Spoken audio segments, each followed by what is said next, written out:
Hi! What does Jack the Ripper, the British Museum, mummies, secret societies, airships, Queen Victoria and sentient jewellery all have in common?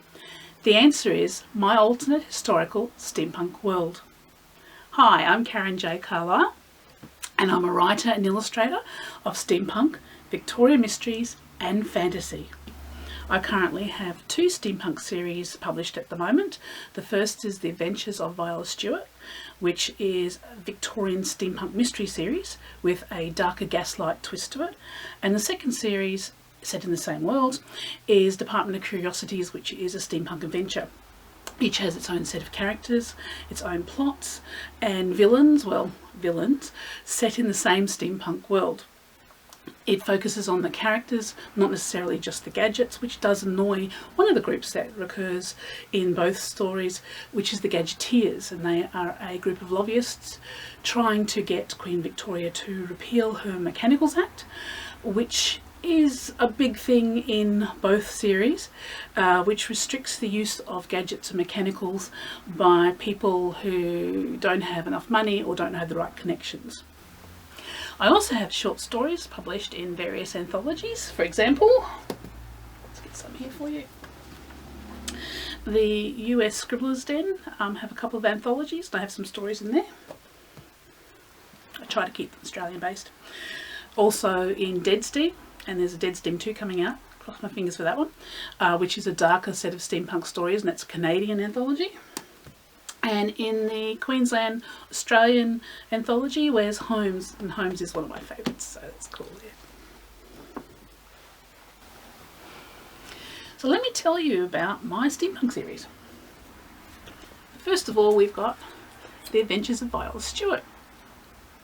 This begins in 1888, so what better to start with than Jack the Ripper? So what if Jack the Ripper was being organised by a secret society in their nefarious plot to take over the empire? Next we have Murder, Mummies and Mystery, which ends in a chase through the British Museum. And after all that, Viola really does need a holiday, so whether she's at the beach in Scotland or whether she's partying on the Grand Tour, there are things afoot. This is a series of short stories and novellas, so it's a format very popular in the Victorian era.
My second steampunk series is the Department of Curiosities, and that's set in 1883.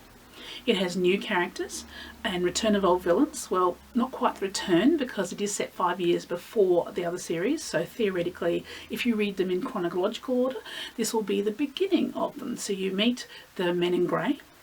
You also meet the Department of Curiosities, which is a group run by the Queen herself, and we meet them through the eyes of Tilly Merriweather, who is a young woman with secrets, many secrets actually, and she's trying to clear her father's name. So we have a heroine, we have mad scientists, we have traitors, we have secrets, all for the good of the empire. That's Department of Curiosities.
watch out for the second book of the Department of Curiosities right near the end of 2021 or maybe the beginning of 2022. Depends on what's happening in the world. It's all up in the air at the moment. I do need to get some specific research done for that because it's set mainly in Australia, which is where I wanted to end up in the first place. So yay! Thought I might just sneak this one in too. Currently, I'm writing my second book in the Auntie Mysteries, which is a cosy fantasy mystery. The second one is set in 1920s Adelaide, and we meet the author of Sherlock Holmes, who's visiting for a tour he actually did in 1920s. So just thought I'd sneak that one in there for you.